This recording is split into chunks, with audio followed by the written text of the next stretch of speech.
The Bible endorses slavery. That's the name of this YouTube video. The channel is What Would You Say? And the title is The Bible Endorses Slavery. So I clicked on it and I started watching a little bit of it because I like to see arguments that similar arguments to the ones that I make, that the Bible does in fact endorse slavery. I like to see what other people have to say on this subject as well. But I was a little misled, so I started watching the video, and this is an apologetic for biblical slavery, and that's not what I would gather from the title. The video, I got maybe a minute or so in, and it's a video that is saying that the Bible doesn't actually endorse slavery. I'm not sure why they chose to name the video "The Bible Endorses Slavery," because it does in fact endorse slavery, but then go on to make the content of the video seem as though it doesn't. But let's get into it. Slavery. If it's wrong about slavery, it's probably wrong about other things too.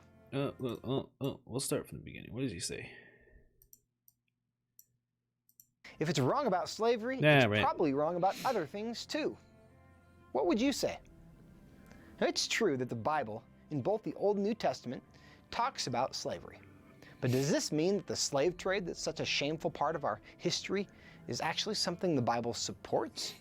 I already, the dishonesty here, again, with all the other Christian apologists, they need you to think about biblical slavery and like the North Atlantic slave trade. They need you to compare these together. But the only people who compare these two types of slavery, not that they're incredibly dissimilar. I mean, there are many, they're very comparable, but there's no reason to compare the two types of slavery. I don't care what type of slavery it is. As soon as one says that a person was owned as property, that's it. Anything else that comes after that is different. It can be better in some ways, it can be worse in some ways, but it's already awful as soon as you say that a person was owned as property. That's all I think about when I hear the word slavery or slave, is that, was this person autonomous? Was he free to go? If the answer is no, then it's some form of slavery, and it's pretty awful. It's pretty disgusting. Christians are the ones who keep making this comparison. Not that it's not comparable, but there's just no reason to compare the two. Let's keep going. No. And here are 4 reasons why. No. First, the slavery talked about in the Bible was more like servitude. When we hear the So, no.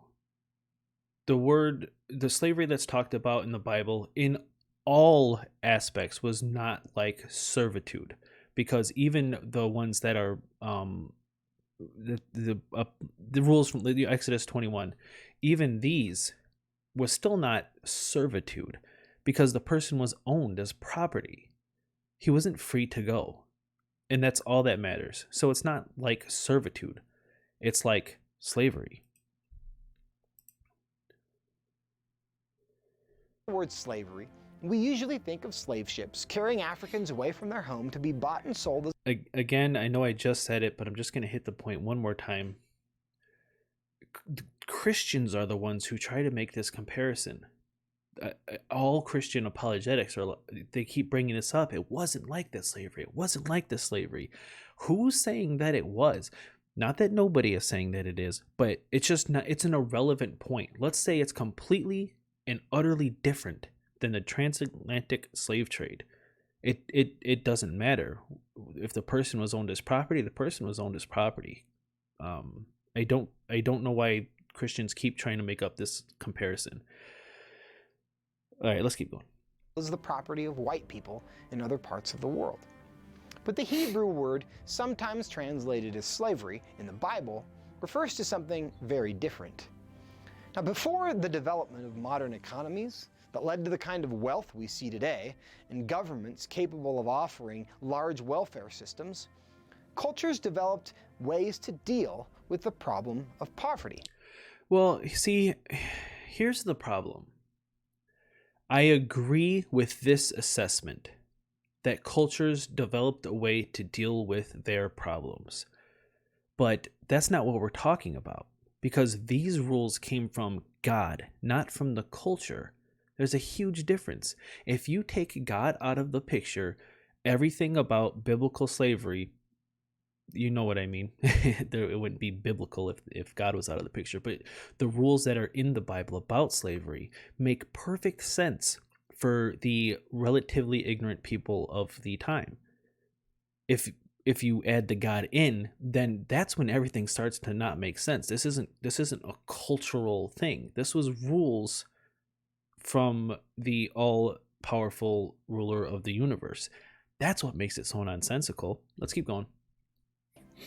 And because in Old Testament times there was no such thing as a government assistance program, people would often sell themselves in order to have the faith. And that's another thing. So this is new. There was no such thing as a government assistance program. There wasn't these things. First off, I would argue that there probably was some form of social help. Maybe not in Israel and those lands, but in a little bit more advanced civilizations, I bet there was. I don't know that, but so you have a class of people in your society, and they're not doing so well. They need help for whatever reason. They're in debt, they're hungry, they're poor, whatever the reason they need help, and they just can't seem to get themselves out of a predicament. Now imagine that you're God. What do you do? Do you say, okay, you have a class of people who are poor, who are needy, who are incapable of work, whatever the case may be?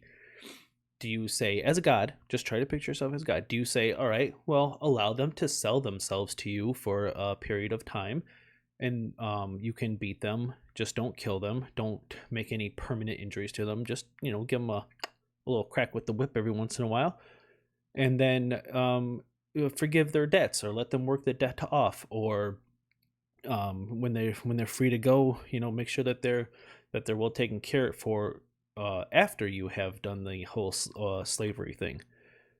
Do you say that as God, or do you say, all right, look, these people need help them? I mean, there's no more to say after that. If somebody needs help, just help them. They're your kin. We're all we're your God's chosen people. Help each other out. Do the right thing. If somebody needs food, feed them. If somebody needs money, give them money. I'm not saying that that's the best way to do it, especially in today's time. But what's a better way to do it? To own them or to help them? And now imagine you're God making the choice between these two. Let them, beat them, and let them come work off their debt. You can, sell your daughter. You can just, the rules. Just look, what's a better way to go about this? Basic necessities of food and shelter. So again, just real quick to cap that little rant up, the food, shelter. If somebody needs food, do you feed them, or do you let them work for you for X amount of years and then and beat them, or do you just give them some food? If they need shelter, just build a house. Just it's 3,000 years ago. Just go build them a house if they need shelter. Just go cut down the trees and build a house, or whatever they would make houses of back in the day. Anyway, let's keep going. Slavery, in this sense, was a type of social safety net. Okay, and this just officially entered disgusting. So on my channel, if you've watched my videos, you might notice that I have thrown out the word disgusting quite a bit, but I don't do it carelessly. I do it deliberately, precisely, planned. It's when you try to turn slavery into a good thing. Then it's disgusting. That's awful. Stop saying that. Slavery is a social safety net. Come on, man. Disgusting. Slavery was also a way to deal with bankruptcy. You know what's a good way to deal with bankruptcy? Just give them some money. Forgive their debts. I mean, again, these aren't necessarily rules that would apply to today's society, but back in the day when you didn't, you know what I mean? Just help them out without them being property. Those who could Seems not easy. repay a debt would sell themselves to repay it. But Ah, this kind of slavery was usually not for life, unless one I love that he says that it was usually not for life, because in a lot of cases it was. voluntarily did so. Ah, unless one voluntarily did so. So obviously, I have the rules for slavery kind of pulled up here, the two main ones. Let's see why somebody would voluntarily, mind you, of their own free will, become your slave for life. Well, that's because if his master gives him a wife and she bears him sons or daughters, the woman and her children shall belong to her master, and only the man shall go free.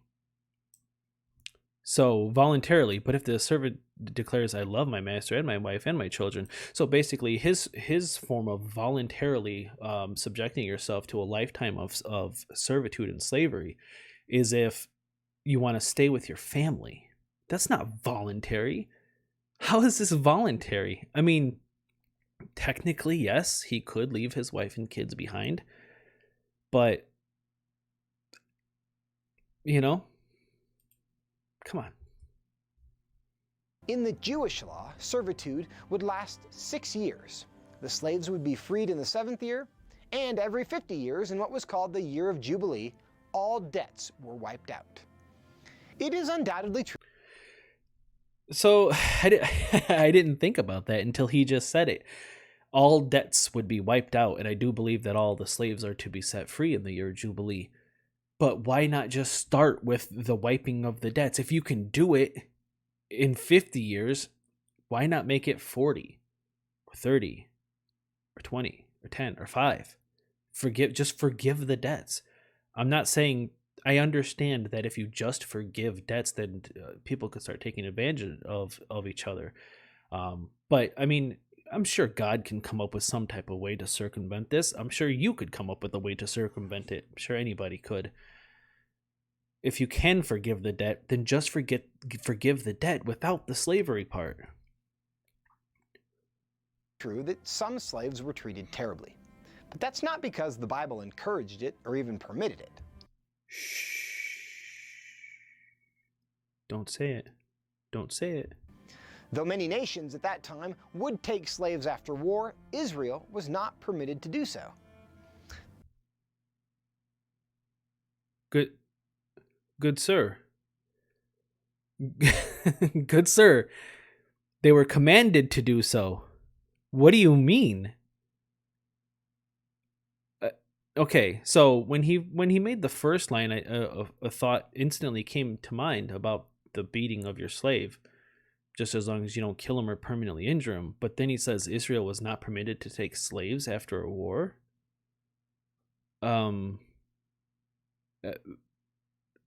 Yes, they were. Yes. All right. Let's bring it up. Ah, God, what's the verse? What's the verse? We're gonna have to do a little bit of a look up here. Hold on.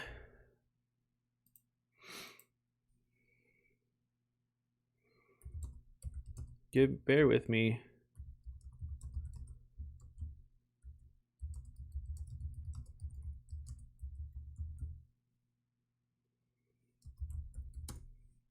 Bear with me just a moment. I can never remember all these Bible verses, where they came from.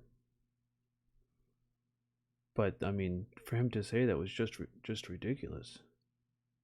Oh my God, why is my internet so slow? Okay, let's start with Deuteronomy 20. I really like Bible study tool. It's just 22 words about peaceful. Okay, hold on. We're getting there. Let's go to Bible Hub. I don't know if this is the correct verse, but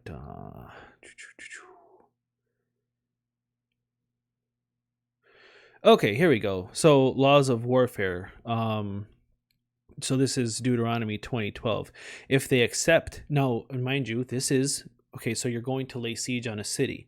You knock at their door. You say, "Hey, we're going to come in and we're going to do some really terrible things to you." If they say, "No, no, no, no, no, we don't want that. Let's make peace." This is what you do if they want peace. They don't want war. If they accept your offer of peace and open their gates, all the people there will become forced laborers to serve you. But if they refuse to make peace, then absolutely devastate the city, and you must put every male to the sword. I think you can keep the females to yourself. And I mean, you can just imagine why a god would command, or why a group of barbaric men would want to keep all the virgins for themselves. I don't, this is the verse explicitly about the virgin women, I don't think, but that's in there too. For him to say that Israel was not permitted to take slaves after a war, and then you look this up right here, if they accept your offer of peace and open their gates, then all of the people there will become forced laborers to serve you. What is he talking about? What in God's name is he talking about? Okay, well, let's keep going. Maybe, I mean, sometimes I jump the gun and then they explain exactly what they were talking about right there, but when you just look at what's on the screen right now and it says Israel was not permitted to take slaves after war, and then you go to the Deuteronomy 20:12 and it says, hey, you could take slaves after war. I'm very curious why he's saying this. Let's keep going. This leads to the second point. We're going to skip right over. Were to be treated as people, not property. Absolutely not. This dude is just, he is lying. He is absolutely lying here. The Leviticus, your male and female slaves are to come from the nations around you. The word slave is translated from the Hebrew word azul. If you know it, put it in the comments below. But it specifically refers to property, not servants, but property. Your male and your female slaves are to come from the nations around you. From them you may buy slaves. You can also buy some temporary residents living among you and the members of your clan born in your country. They will become your property. You can give them to your children and make them slaves for life. What is he talking? This is bizarre. I will give him some credit. I've never heard these specific apologetics before, because most Christian apologists don't have the. They try to twist, they try to bend. Most of the time, they don't just flat out tell a lie. I mean, he may as well be saying the Israelites are never talked about in the Bible. I mean, it would be that insane. The Bible doesn't refer to God. Jesus, who's that? He may as well be saying that with the things he's saying. He's just flat out lying. People are not to be treated as property. You may own them as property. You can't take slaves. You can have slaves. You can't take slaves from war. Okay, let's keep going. Because Israelite servitude was not rooted in racism or even classism. There's another thing about the racism thing. Who says this? Who says you can just, from other religions, take Islam, Buddhists, or atheists, or Christians, anybody who makes the argument that biblical slavery was race-based. I've never heard it once. I've heard a lot of Christian apologists mention that it wasn't race-based, but why? Who's saying this? All right, let's keep going. Servants had legal protections. In Israel, if a master, more like an employer, oh my God, if a master, more like an employer. If it was an employer, why doesn't it say employer, or whatever word would be used for that term back in the day? Why does it say master? Was there no jobs? Was there no work? Was there no workers? Was there no owners of a field? Whatever the term for that would be. But it says masters. It was okay. All right. Anyway. injured a servant, the servant would be set free without any debt. Okay. And to strike and kill a servant meant capital punishment. All right. Israel was also commanded. Again, I very strongly believe that the rules that apply when you talk about the punishment for killing your slave, they are when you're dealing with the Hebrew servants. These are the laws you are to set before them, the Hebrew servants. I don't feel like it applies to non-Hebrew servants. And because right here it says, because the Israelites are my servants whom I brought out of Egypt, they must not be sold as slaves. Do not rule over them ruthlessly. Okay? The Israelites. You can buy the slaves from the nations around you. You can buy temporary residents. They'll become your property. You can give them to your children and can make them slaves for life, meaning the other nations. But you must not rule over your fellow Israelites ruthlessly. Where's the one that says you must not rule over any slave ruthlessly? I don't see it. I'm not saying it's not in there. If you know about it, please tell me, because I haven't been able to find it. Let's keep going. And to harbor runaway slaves from surrounding nations where they might be treated cruelly. To harbor runaway slaves in other countries often meant the death penalty. And Exodus 21:16 demands the death penalty for slave traders. No, it doesn't. No, it doesn't. No, it doesn't. Who's the commenter on it? I think V Talon says that he has never heard this apologetic that that they try to make slave traders subject to the death penalty. Because I've heard it a lot. I don't know how you could possibly have never heard this apologetic, but it's everywhere. It doesn't say anything about slave traders. It says kidnappers. And it applies to Hebrews. Exodus 21. I'm pretty sure it's in Exodus 21. Let's see. I can never remember where these verses are.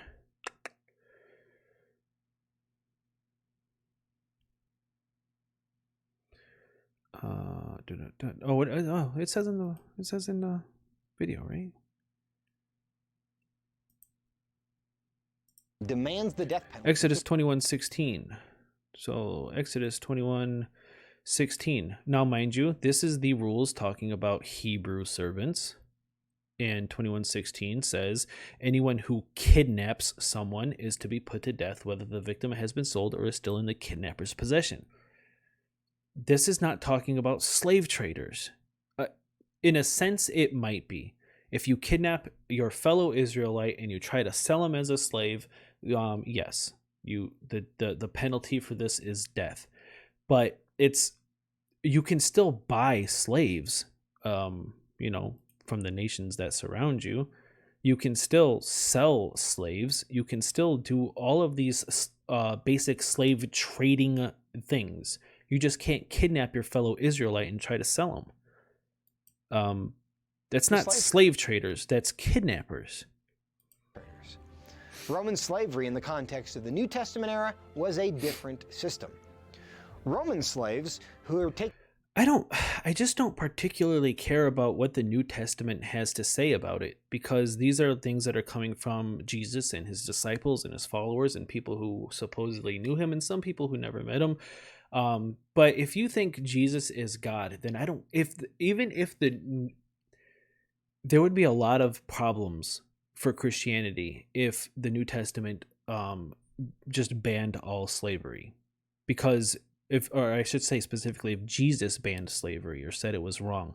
Because if you believe that Jesus is God, then at some point God didn't say that slavery was wrong, so did he change his mind?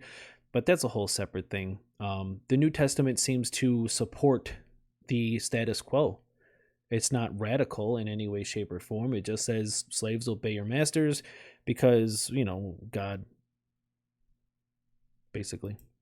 Taken in battle would often learn trades that they could use to be in a better financial situation for the rest of their lives once slavery was over. They were allowed to marry, have families, purchase their freedom, and also have others purchase their freedom. The New Testament... Wow. How how radical is that? That you can have slaves, but you can purchase your way to freedom. I mean, we should think about rewriting the Constitution, because our U.S. Constitution, I mean, kind of missed the mark. Let's go back to the biblical times where you can have slaves, but the slave might be able to purchase them. They can have families. They were so kind. Like, come on, dude. It's all disgusting. Like Stop trying to flowery. Recognizes the humanity whatever. of every person, regardless of their station in life. The apostle. I mean, sure, unless you're gay. Yeah, sure. So Paul even considered Roman slaves to be co-workers in his ministry.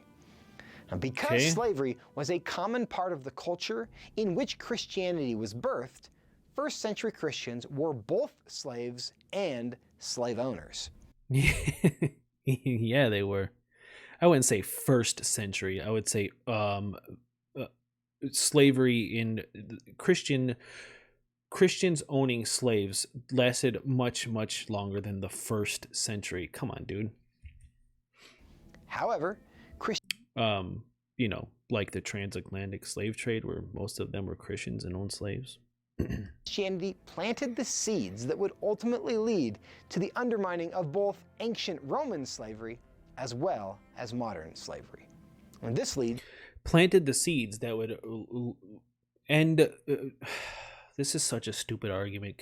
I mean, if it takes a God, if you have all knowledge, everything that can be known, past, present, and future, you have knowledge of everything.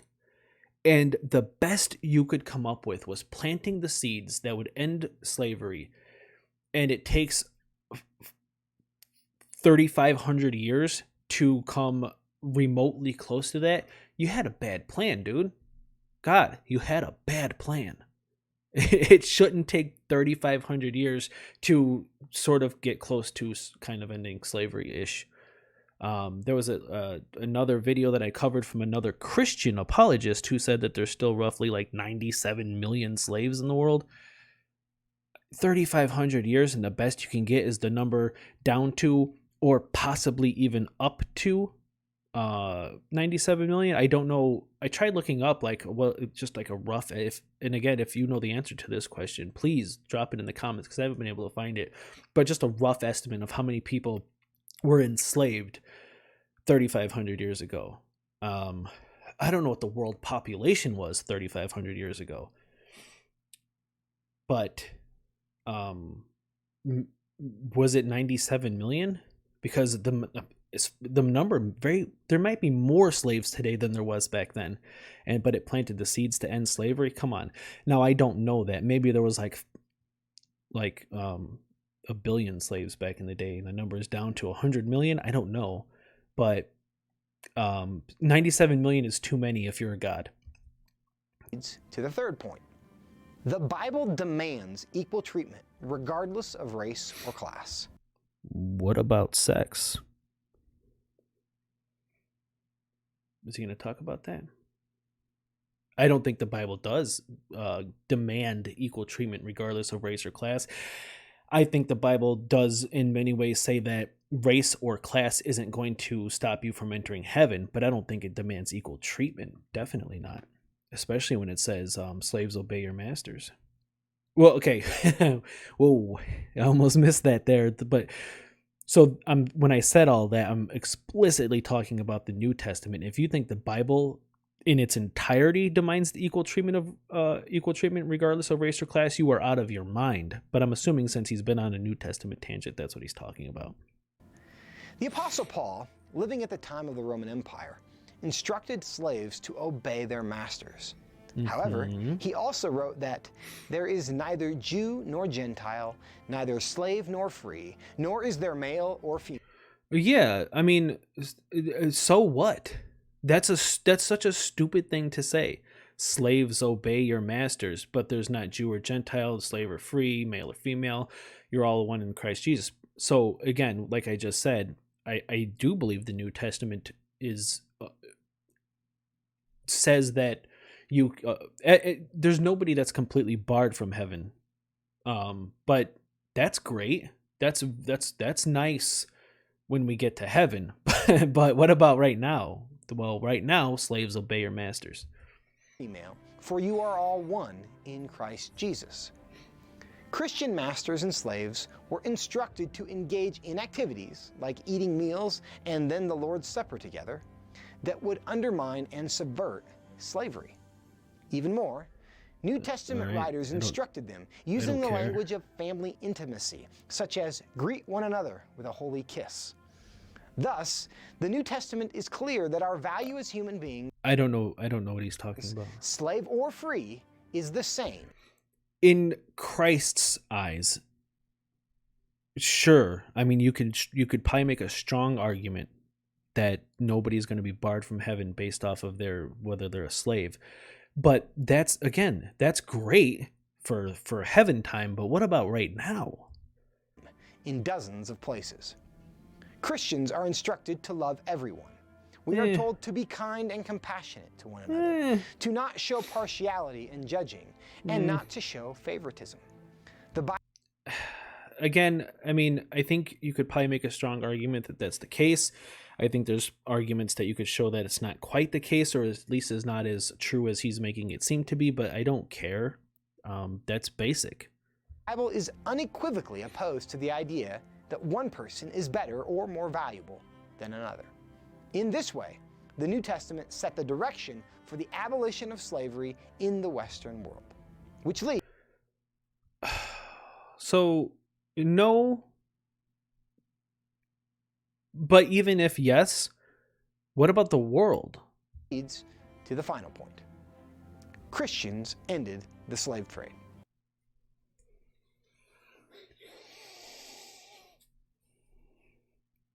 Okay. There were many factors that went into the ending of the slave trade. But you know what was a very strong reason that the slave trade persisted as long as it did?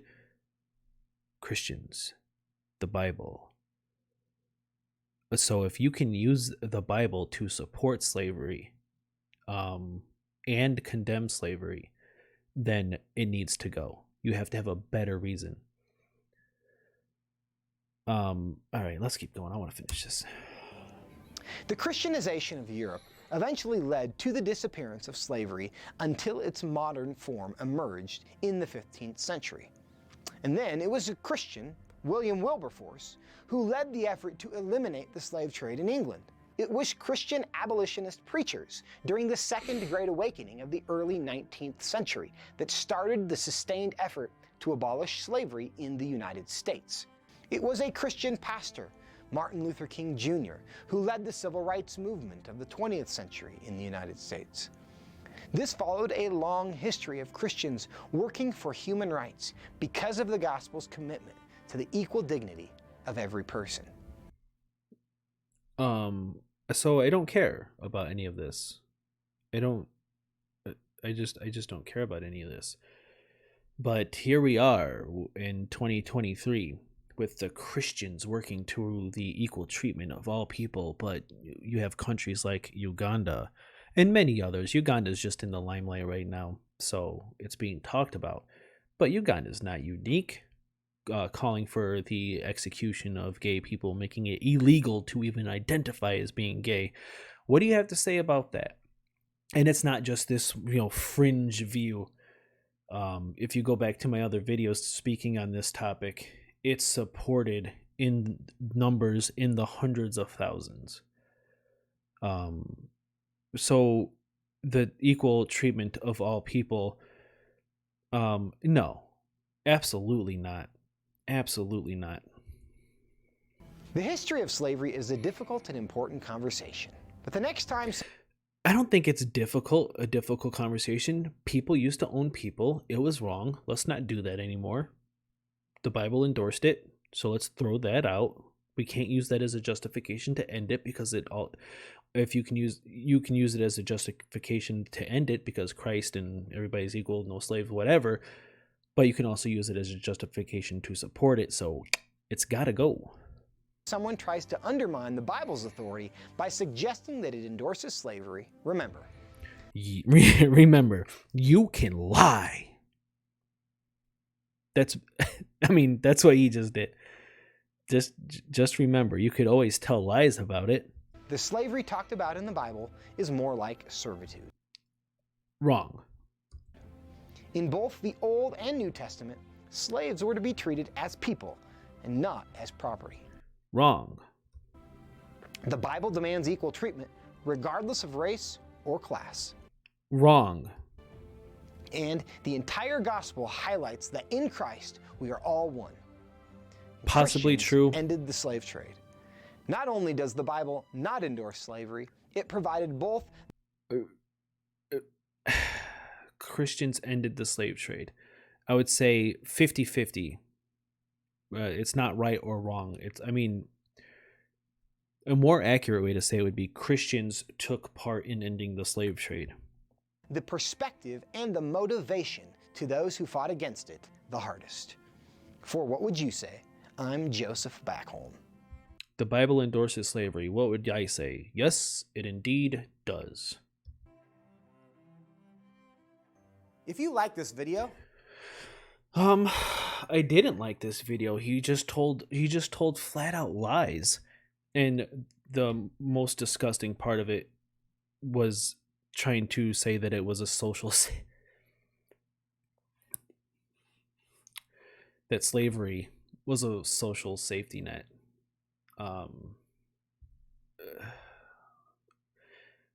God couldn't come up with anything better as a social safety net aside from slavery. Come on, dude. Come on, man. What is his name? Is he going to say his name? I want his name. let us know below. If you want to make sure you see the next one, hit subscribe. If you'd like to keep these videos free and available to the whole world, chip in below. What's his name? Slavery talked about. Wow, he even puts it up here? Oh my goodness gracious. I could have skipped this whole video.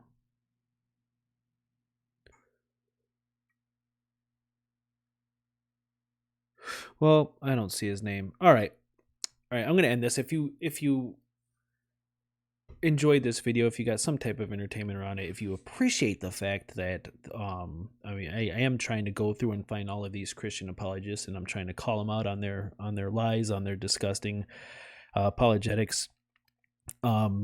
Subscribe, give me a thumbs up. It helps with the whole algorithm business. That's still not quite sure how all that works, but all right, till the next one.